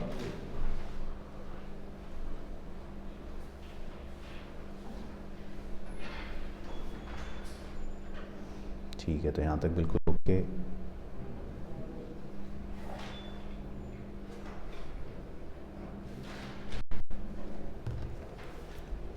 तो बढ़े, आगे बढ़ें। ठीक है, यहाँ तक लिख लिया, समझ भी आ गया। चलो, तो ये हो गया बिल डिसऑनर। अब लेकिन कभी कभी क्वेश्चन और एक कदम आगे बढ़ जाता है। क्वेश्चन कहता है कि नहीं नहीं नहीं, चलो ठीक है, तो नौफिल भाई कह रहे हैं, जब मैंने पूछा ना कि सांस आ रही है कि नहीं, तो वो कह रहे हैं सर सांस तो अब सीधा रिज़ल्ट पे सक्सेसफुल देख कर ही आएगी। ठीक है, तो ऐसी मेहनत करनी है आपको, बस तब तक सांस रोक के मेहनत करना। तो अगर मैं आपकी जगह होता तो मैं तो रात दिन एक कर देता, सांस ही नहीं लेता। और मैंने तो कर भी रखा है, करता क्या, मैं तो कर रखा है। तो अगर मैं आपकी जगह होता और मुझे पता होता कि ये एग्ज़ाम है, ये करना है क्लियर, तो फिर तो मैं ना आओ देखता ना ताओ, मैं तो आग लगा देता उस एग्ज़ाम में। चलो, तो ऐसे ही करना है आपको भी, सांस रोक के पढ़ना अब अगले 2 महीने। चलो, तो अब आईसीआई कहता है कि नहीं, बिल रिन्यू करवाएंगे हम। तो रिन्यू की देखो कहानी कितनी अच्छी होती है। अब ड्रॉई आपके पैरों पे आया गिड़गिड़ाता हुआ, कह रहा है प्लीज़ प्लीज़ प्लीज़ मेरा वो पुराना बिल आप कैंसिल कर दो, मैं पैसे नहीं दे पाऊँगा। तो ड्रॉई कहता है मेरे पास बस अभी 20 रुपये हैं, मैं आपको 20 रुपये दे देता हूँ। तो वो आपको सिर्फ 20 रुपये देता है, कहता है ये लो। अब मैं कहता हूँ अच्छा, बचे हुए 80 का क्या करूँ? तो वो रिक्वेस्ट करता है, कहता है सर प्लीज़ बचे हुए 80 के लिए एक ना आप नया बिल बना लो, मैं आपसे रिक्वेस्ट कर रहा हूँ, और मुझे 2 महीने का टाइम और दे दो। तो आप कहते हो चलो ठीक है, मैं नया बिल बना देता हूँ बचे हुए 80 के लिए, और तुम्हें 2 महीने का टाइम देता हूँ, लेकिन तुमसे क्या लूँगा? इंटरेस्ट लूँगा। तो आप भी चालू हो, आप नया बिल पता है कितने रुपए का बनाते हो? 84 रुपये का। 4 रुपये आप इससे किस बात के ले रहे हो? इंटरेस्ट के। कहते हो ठीक है, हम तुम्हारे लिए नया बिल बना रहे हैं, लेकिन 4 रुपये ब्याज भी लेंगे अब तुमसे हम। तो वो कहता है ठीक है ले लो। तो समझ आ गई स्टोरी क्या चल रही है? तो इसकी हमें अकाउंटिंग करनी पड़ती है पूरी। तो अब जो 100 रुपये वाला बिल था वो तो क्या हो जाएगा? डिसऑनर। तो उसकी तो एंट्री आप वही कर लोगे जो ऊपर करी, लेकिन बाकी 3 एंट्रियाँ लिख लेते हैं जो अभी मेन है। तो सबसे पहले तो आपको 20 रुपये मिले ड्रॉई से, तो आप क्या एंट्री करोगे? Cash account debit to drawee. और वो क्या एंट्री करेगा? Draw to cash. ठीक है, फिर आप उससे कहोगे ड्रॉई हम ब्याज भी लेंगे, तो आप उससे ब्याज मांगने की क्या एंट्री करोगे? ड्रॉई डेबिट टू इंटरेस्ट, क्योंकि इंटरेस्ट आपके लिए इनकम है। और वो क्या एंट्री करेगा ब्याज देने के लिए? Interest debit to drawer. कहेगा ठीक है, मैं 4 रुपये दे दूंगा ब्याज के। और फिर आप कहोगे ठीक है ड्रॉई, अब हम नया बिल बना रहे हैं तुम पर, तो नया बिल बनाने की क्या एंट्री करोगे? BR debit to drawee. और ड्रॉई क्या एंट्री करेगा? Draw debit to BP। कहेगा ठीक है ये लो, मैंने एक्सेप्ट कर लिया। तो जो नीचे की 3 एंट्रीज आप मेनली देख रहे हो, ये रिन्यूअल की एंट्रीज हैं। इंटरेस्ट हमेशा रिमेनिंग अमाउंट पर लगता है। एक ठीक है नौफिल भाई, एक बच्चे ने पूछ लिया, बहुत ही अच्छा डाउट है, लेकिन बहुत ही नलायकी वाला डाउट भी है। अच्छा डाउट इसलिए क्योंकि सभी नलायक हैं, उनके लिए सीखने का मौका है, लेकिन है नलायकी वाला डाउट। अब क्या डाउट है? डाउट ये है कि जो ब्याज लगाते हैं हम, है ना, इंटरेस्ट, वो आप 100 रुपये पर चार्ज करोगे या 80 रुपये पर चार्ज? 20 तो मिल चुके, राइट। तो लॉजिकल है, 20 तो भाई ये थोड़ी ना वो क्या सांस रोक ले अपनी, 20 रुपये तो दे ही रहा है, तो उस पर ब्याज नहीं लगाना। आपको इंटरेस्ट किस पर कैलकुलेट करना है? 80 पर। हाँ, क्योंकि भाई लॉजिकल है ना, और 20 तो दे ही रहा है। कहेगा साहब ये क्या कर रहे हो, 20 तो दे रहा हूँ, उस पर ब्याज क्यों लोगे? तो ओके हो गया, एंट्री ओके। यहाँ पे कोई, इसमें कोई कंट्रोवर्सी? चलो, तो इसमें भी कोई कंट्रोवर्सी नहीं है, बहुत बढ़िया। अच्छा, अब इसमें कंट्रोवर्सी मैं ही करता हूँ। चलो, कंट्रोवर्सी ये है कि कई बार खाली ना रिन्यूअल का ही क्वेश्चन आता है एग्ज़ाम में, मतलब खाली छोटा सा 4 नंबर का। तो कई बार किताब वाले क्या करते हैं कि ये वो तीनों एंट्रियों को मर्ज करके ही एक एंट्री बनाते हैं, या कई बार तो और चीता बना करते हैं, चारों ही मर्ज कर लेते हैं। चारों का मतलब वो डिसऑनर वाली भी मिला लेते हैं, कहते हैं वो भी मिला लो। तो आप मिलाकर एक एंट्री भी कर सकते हो, लेकिन क्या आप उसमें कंफर्टेबल हो, या अलग अलग ही करनी है? हाँ, तो आप अलग अलग भी कर सकते हो। तो अलग अलग करनी तो आप ऐसे कर लो, सिंपल रहेगा। लेकिन अगर आपको लगे कि प्रैक्टिस बहुत अच्छी हो गई तो आप मर्ज भी कर सकते हो, वो आपकी चॉइस है। चलो ठीक है जतिन, मैसेज कर दिया गर्लफ्रेंड को?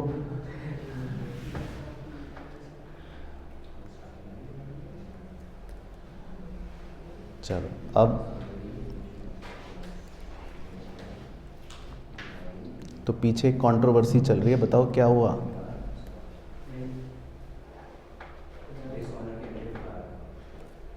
क्या थी कंट्रोवर्सी? डिसऑनर की एंट्री की,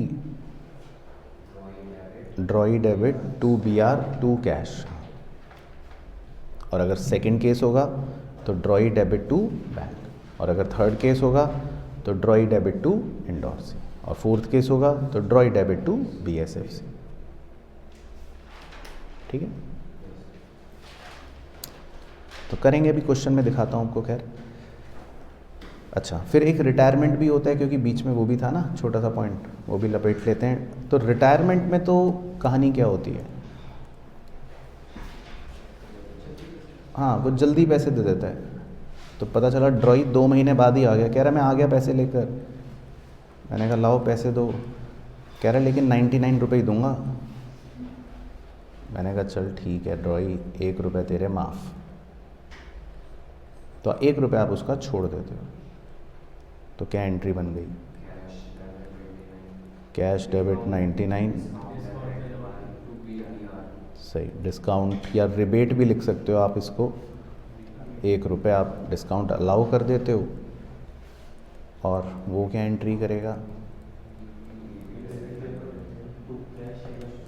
BP debit to cash to discount received या रिबेट।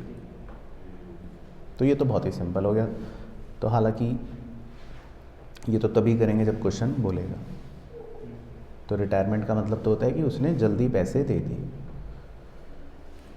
है ना। तो ये तो बहुत ही सिंपल होता है कि उसने हमको जल्दी पैसे दे दिए। लेकिन अब एग्ज़ामिनर अपनी ओछी हरकत पर आता है फाइनली। तो ड्राइवर का आपके पास फ़ोन आएगा, ड्राइवर कहेगा कि हमारे मालिक इंसॉल्वेंट हो गए।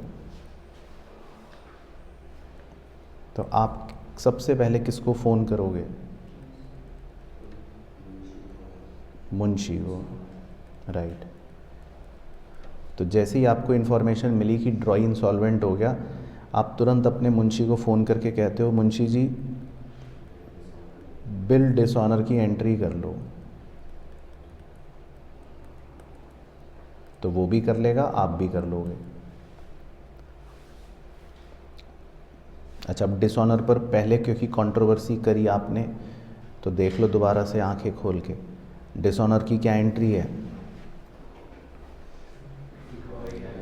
ड्रॉई debit to BR to cash अगर पहला केस है तो, ड्रॉई डेबिट टू बैंक अगर दूसरा केस है तो, ड्रॉई डेबिट टू इंडोर्सी अगर तीसरा केस है तो, या drawee debit to BSFC to cash चौथा केस है ना। तो यहाँ पर बैड डेट तो बाद में आएगा, अभी तुम तो जल्दी पहुँच गए।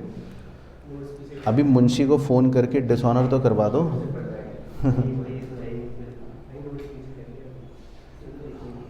अब कहानी आगे बढ़ने दो ना, फिर आते हैं। अब उसके सारी प्रॉपर्टी की नीलामी हुई और अखबार में खबर मिली कि भाई सिर्फ 40% ही उसकी प्रॉपर्टी से हमें मिलेगा। तो आप कहते हो चलो ठीक है, भागते भूत की लंगोटी भली, कुछ तो मिला। तो अब आपको जब 40% पैसे मिल जाएंगे तब आप एंट्री करोगे। चलो thank God, cash account debit 40 मिल गए। कितने स्वाहा हो गए? 60 स्वाहा हो गए। 2 ड्रॉई नहीं, BR तो पहले ही डिसऑनर हो चुका। टू ड्राई, और उसका मुंशी वो भी एक एंट्री कर लेगा, कहेगा ड्रॉ डेबिट 100, टू कैश 40 और 60 रुपये क्या वो नहीं हो जाएगा special account, deficiency account, notes जिंदाबाद।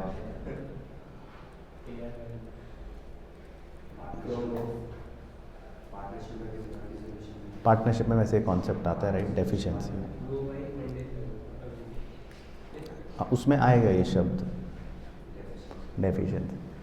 तो बस 40 रुपये उसने पे कर दिए, 60 रुपये वो पे नहीं करवाया। तो ये हमारी अकाउंटिंग हो जाती है किसकी, अगर इंसॉल्वेंसी हुई तो। बस तो इतने नोट्स या इतना कॉन्सेप्ट बस छाती से चिपका के जाओ, तो बिल्स ऑफ एक्सचेंज का कोई सा भी क्वेश्चन, कैसा भी क्वेश्चन हम कर पाएंगे। ठीक है, तो अब एक क्वेश्चन करके देखते हैं, बट आप पहले देखो 1 मिनट अच्छे से। कोई भी कॉन्सेप्ट की अकाउंटिंग आपके मन में कोई कंट्रोवर्सी हो तो पूछ सकते हो।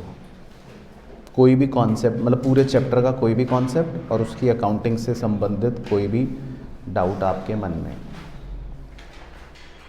चलो तो यहाँ से शुरू करते हैं।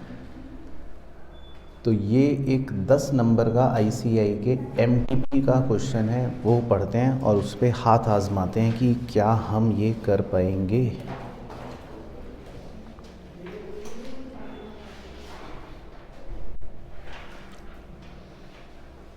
क्वेश्चन नंबर है 22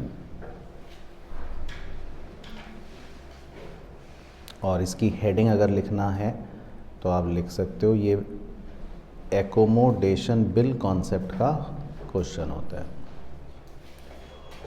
तो इसमें आपको वो प्रोपोर्शनेट डिस्काउंट वाला कॉन्सेप्ट आप पूछ रहे थे ना अभी इंग्लिश, वो अप्लाई भी करवा लूँगा।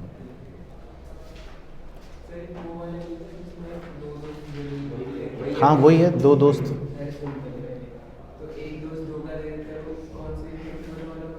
वही इसी में ही यही है।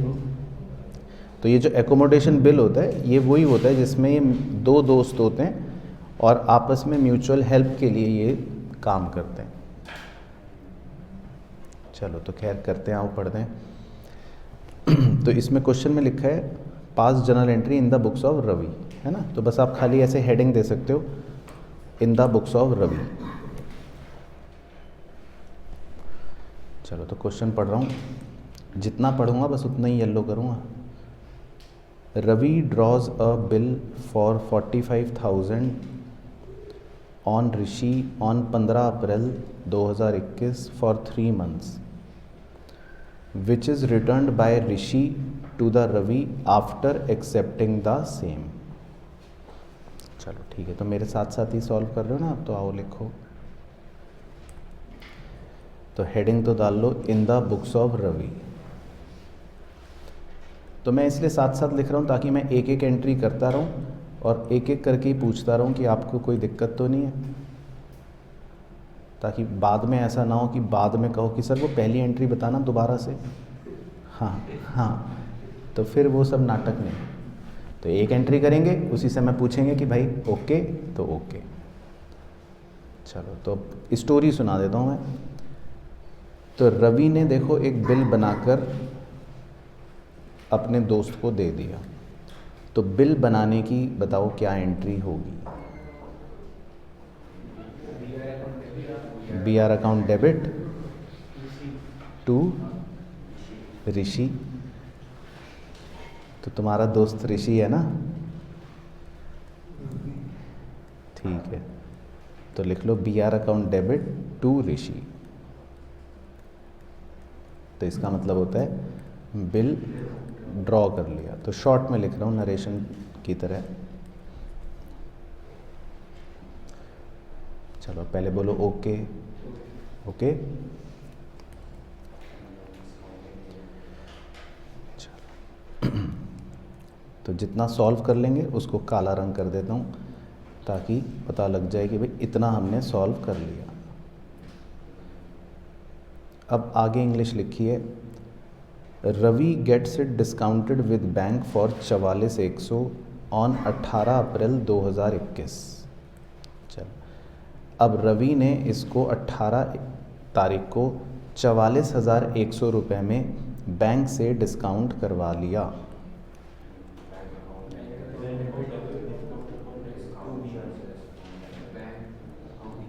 तो बैंक अकाउंट डेबिट 44,100, डिस्काउंट कितना 900, 2 BR 45,000। ठीक है, चलो तो बोलो ओके। मतलब ओके ये नहीं कि ज़बरदस्ती ओके बोलना है, अपने होशो हवास में रह के ओके कि भाई एंट्री ओके, कोई कंट्रोवर्सी फिर बाद में नहीं ली जाएगी। ठीक है, तो बिल डिस्काउंट हो गया। और फिर उसके आगे लिखा है एंड रेमिट्स 1/3 अमाउंट टू ऋषि, 1/3 पैसे ऋषि को दे दिए। ये लिखा है, देखो रेमिट्स का मतलब होता है, आप पूछ रहे थे देना, ट्रांसफ़र करना। 1/3 अमाउंट टू ऋषि, तो 1/3 पैसे ऋषि को दे दिए। चलो, तो अब ऋषि को 1/3 पैसे देते हैं। आज उसकी एंट्री करते हैं। 1/3 मतलब 1/3। तो ऋषि को पैसे देने की एंट्री बताओ। नॉर्मली आप किसी को पैसे पे करते हो तो क्या एंट्री करते हो? सही, तो मेरे को सिखाना था, लेकिन चलो। तो Rishi account debit up to bank,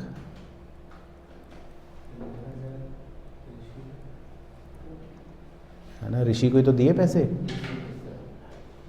तो अब देखो 1/3 निकालते हैं। तो बैंक में 44,100 लिखा है ना, तो 44,100 का निकालो 1/3, 14,700। ठीक है,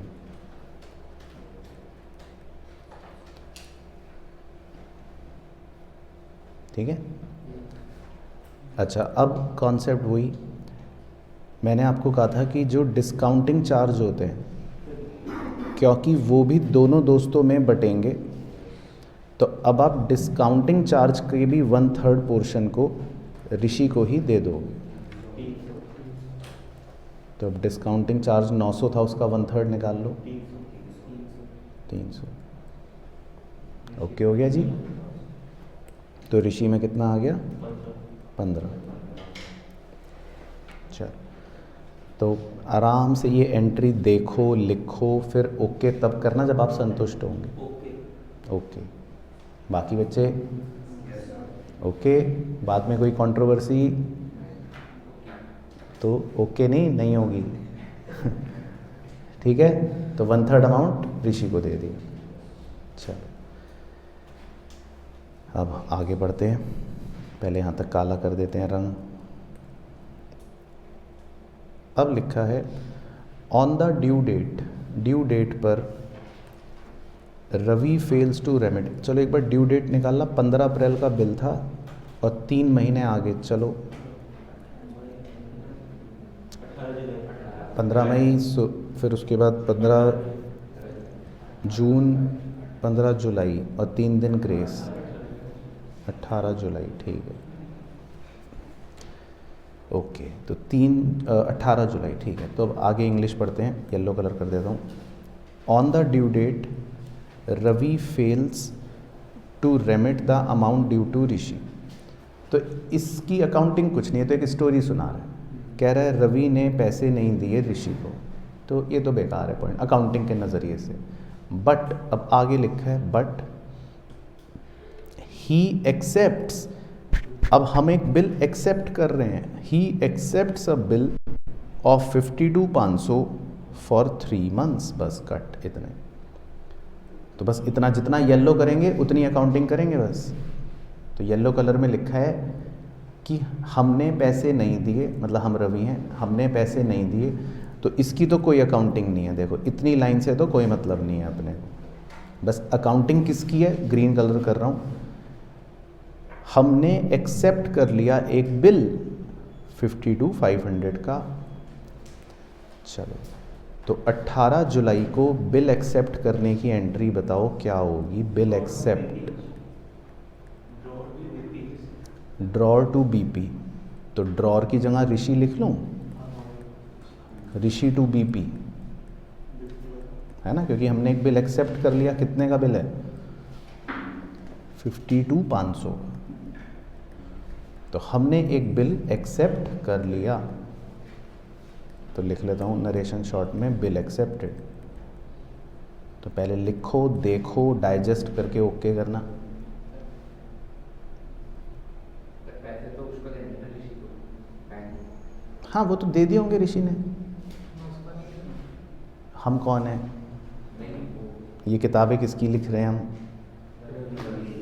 अब ऋषि ने घर जाके अपने बच्चे को 2 थप्पड़ मारे, तो क्या आप वो लिखोगे। घर जाके ऋषि ने चाय पी, क्या वो आप लिखोगे। घर जाके ऋषि ने बिल के पैसे बैंक को दिए, क्या वो आप लिखोगे। तो ठीक है दोस्त, तो ऋषि क्या कर रहा है वो तो ऋषि जाने, हम कौन है, रवि। हम तो ये रवि की किताबें लिख रहे हैं ना, समझ गए क्वेश्चन की स्टार्टिंग कहाँ थी। हम तो किसकी बुक्स लिख रहे हैं, रवि की। तो रवि जो कर रहा है वो बताओ एंट्री। ऋषि, बच्चा कह रहा था ऋषि ने बैंक को पैसे दिए होंगे, हाँ दिए होंगे। अब तो उसने दिए होंगे, उससे हमें क्या। चलो तो पहले यहाँ तक दोबारा देखो, कोई कंट्रोवर्सी बताओ ना, ओके बोलो फिर। ओके, कोई कंट्रोवर्सी तो नहीं, ओके। चलो ठीक है, ओके। ऑनलाइन के बच्चों का भी आ गया ओके। तो बहुत आसान है, आप जितना पढ़ो बस उतनी अकाउंटिंग करो, ना आगे ना पीछे। अब इसको छुपा देते हैं, देखो ठीक है, अब इतनी अकाउंटिंग हो चुकी। तो हमने बिल एक्सेप्ट कर लिया, ठीक है, तो यहाँ तक पहुँच गए। अब उसके बाद क्या हुआ, इस बिल का आगे लिखा है विच ऋषि डिस्काउंट्स फॉर 51,300। अब ऋषि ने इस बिल को 51,300 में डिस्काउंट कराया। अब देखो दोबारा पढ़ लो, किसने डिस्काउंट कराया, एक बार और बोलो अपने मुझसे, किसने डिस्काउंट कराया, ऋषि ने। तो क्या मैं कुछ करूं, समझ गए, चलो थैंक गॉड। तो ऋषि discounts it for 51,300 and remits, remits मतलब उसने दिया, क्या दिया, रेमिट्स 8475 टू रवि। बस कट, इतना ही, आगे नहीं पढ़ने का। चलो तो जो पहले रेड कलर अंडरलाइन कर रहा हूँ, क्या इसकी अकाउंटिंग हम करेंगे, क्लियर हो गया। तो इससे हमें कोई मतलब नहीं है, मतलब का मतलब हम नहीं करेंगे। अब उसने हमें 8475 रुपये भेजे, तो ये कर लेते हैं रिकॉर्ड। चलो तो आओ फिर।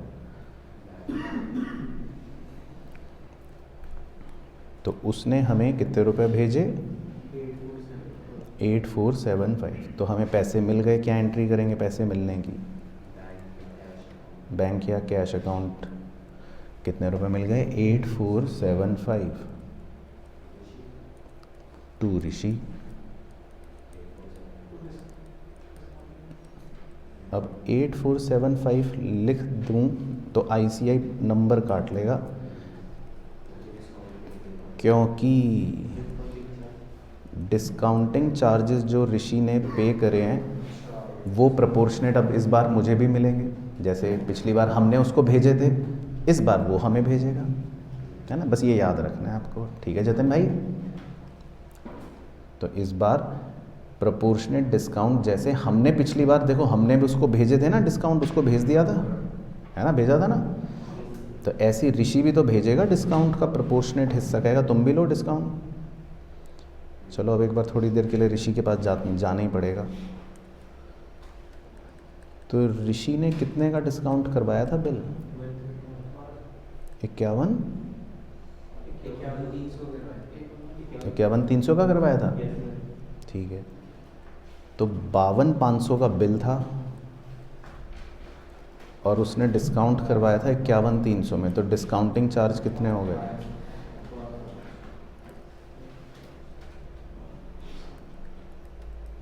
ठीक है 1200।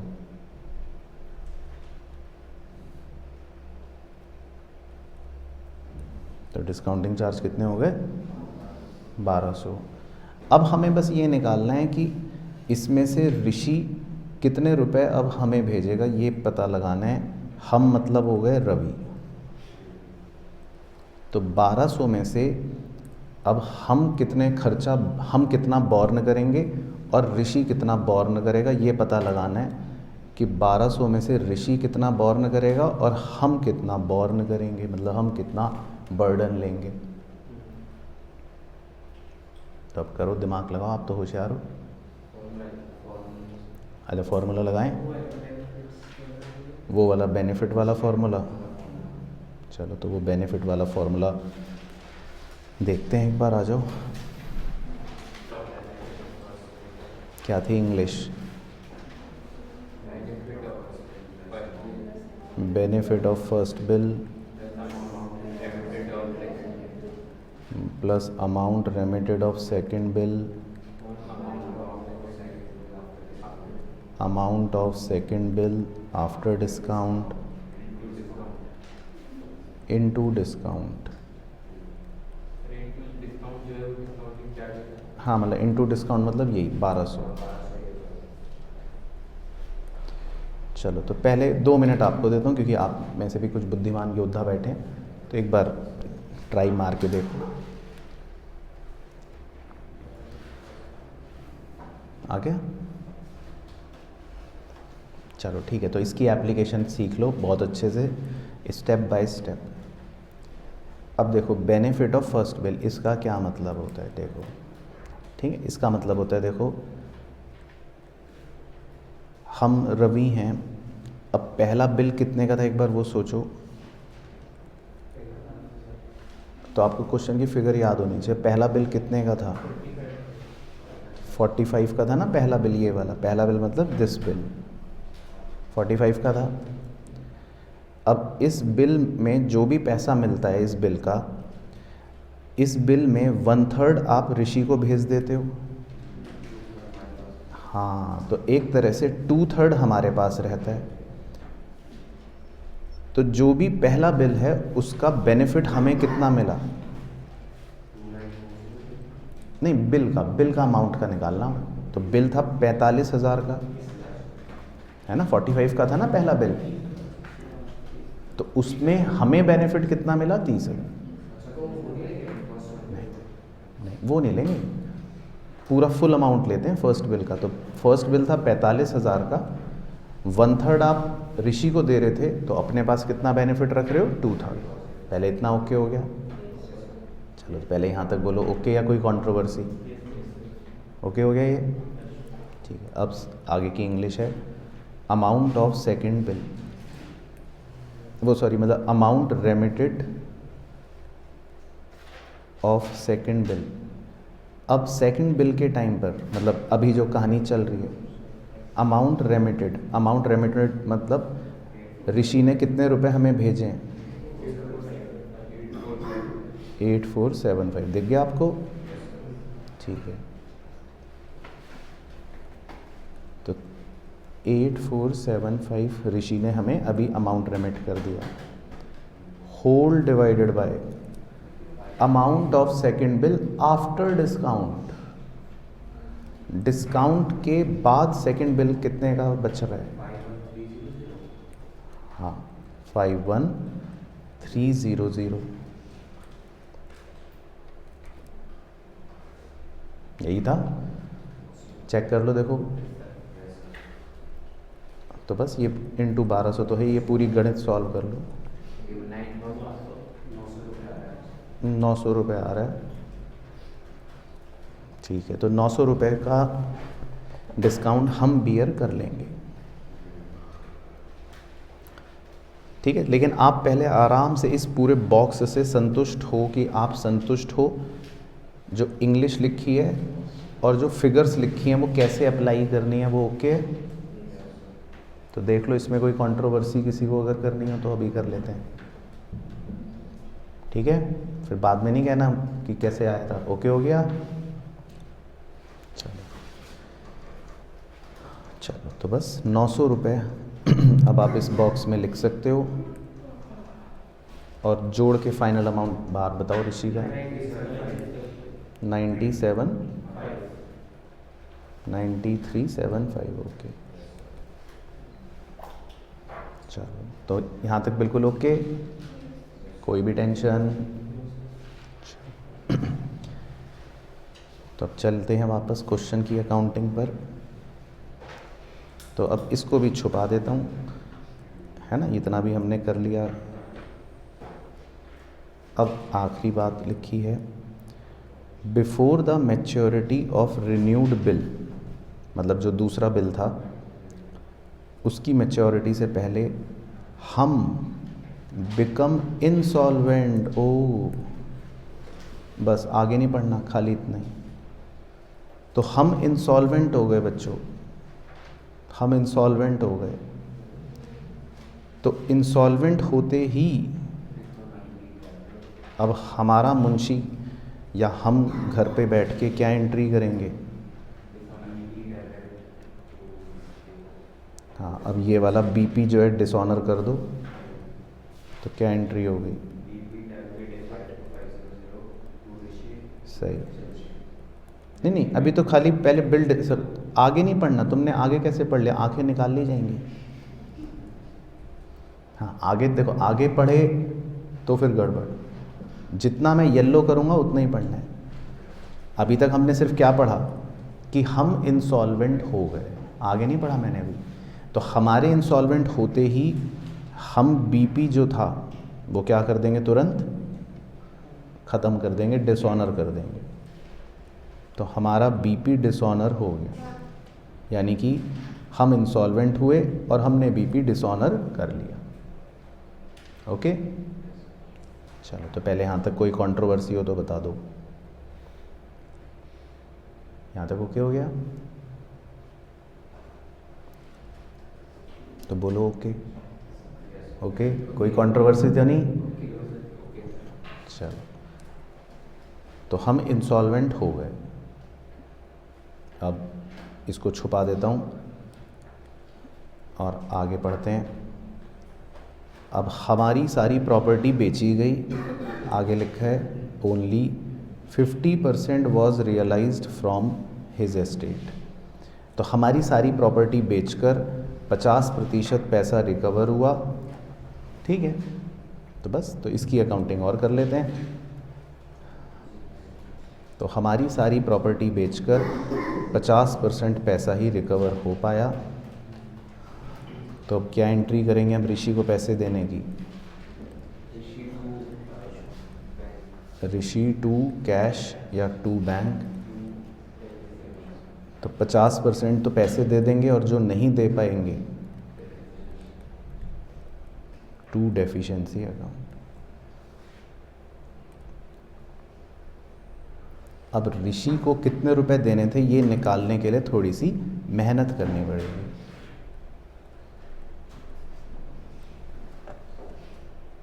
ठीक है, तो करें मेहनत। तो अपना कैलकुलेटर निकालो और शुरू से काउंट करते हुए चलेंगे। तो जहाँ जहाँ भी ऋषि लिखा है वो अमाउंट जोड़ते रहना। मैं ब्लू कलर कर रहा हूँ। सबसे पहले जोड़ो 45,000, जोड़ दिया। फिर माइनस कर दो 15,000, कर दिया। उसके बाद फिर माइनस कर दो 52,500। जहाँ जहाँ डेबिट होगा तो माइनस कर रहा हूँ, ठीक है। फिर प्लस कर दो 93,750, कर दिया। फिर प्लस कर दो 52,500, कर दिया। बस तो कितना दिखा रहा है कैलकुलेटर? 39,375। ठीक है, ओके बोल देना आराम से। क्लियर है? डेबिट वाले को प्लस करना है? नहीं, हाँ क्रेडिट वालों को प्लस करना है ना, मतलब हम, और डेबिट वालों को माइनस करना है। तो जहाँ जहाँ भी ऋषि डेबिट हो रहा है तो माइनस, जहाँ जहाँ भी ऋषि क्रेडिट हो रहा है तो प्लस। तो ऋषि का हिसाब बन गया 39,375। अब आधा करो इसका। 196,8,715। क्या कह रहे हो? अच्छा 196,8,7.5, ठीक है, ओके, दशमलव भी आ गया। तो 196,8,7.5 ही हो गई डेफिशिएंसी। तो आधे पैसे दे दिए, आधी हो गई डेफिशिएंसी। तो अब देखो कि कोई भी दिक्कत तो नहीं, कंट्रोवर्सी सारी ख़त्म। तो एक बार ये दोबारा सीख लो, बहुत इंपॉर्टेंट है। 39,375 कैसे निकाला? डेबिट को माइनस क्यू करने का बता दो। हाँ, जहाँ जहाँ ऋषि क्रेडिट था तो प्लस, क्यों जहाँ जहाँ डेबिट था वो माइनस। क्यों क्या भाई, ये लो, एक बच्चा नशे में कह रहा है क्यों। चलो ये भी सीख लो। मुझे तो ये डाउट होता है आप 11th क्लास पास करके आए हो या पैसे वैसे खिला के आए हो। चलो अब आओ इस पे भी चर्चा करते हैं, 2 मिनट और लगेंगे। पहली जर्नल एंट्री की पोस्टिंग कहाँ करोगे बताओ? BR डेबिट टू ऋषि की एंट्री कहाँ करोगे? पोस्ट ऋषि अकाउंट में, इस साइड, ठीक है। अब ऐसे सारी पोस्टिंग बताओ। अगली 15,000 की कहाँ करोगे? अब एंट्री देख के बोलो, अब करो ना मेहनत थोड़ी।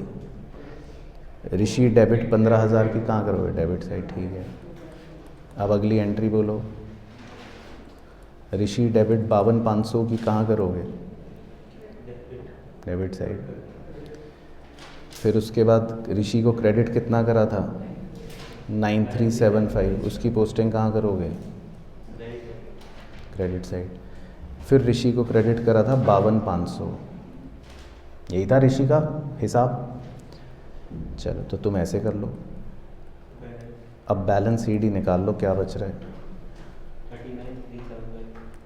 39,375। तो अगर क्रेडिट बैलेंस बच रहा है तो इसका मतलब क्या हो गया कि हमें देना है। Very good. तो आपको ऋषि को कितने रुपए देने हैं? 39,375। अब यही चीज़ मैंने कैलकुलेटर पर निकलवाई, सारे क्रेडिट वालों को प्लस करवाया और डेबिट वालों को माइनस। ठीक है जी। चलो तो 1 मिनट और मैं दे रहा हूँ, आराम से देखो। कोई और कंट्रोवर्सी आज आपके मन में? पूरा कॉन्सेप्ट क्लियर हो गया, अकाउंटिंग क्लियर हो गई, है ना? चलो तो बस आज का देखो टारगेट फिनिश। तो बस रिवाइज करके रखना, फिर क्वेश्चंस नेक्स्ट क्लास में करते हैं जी।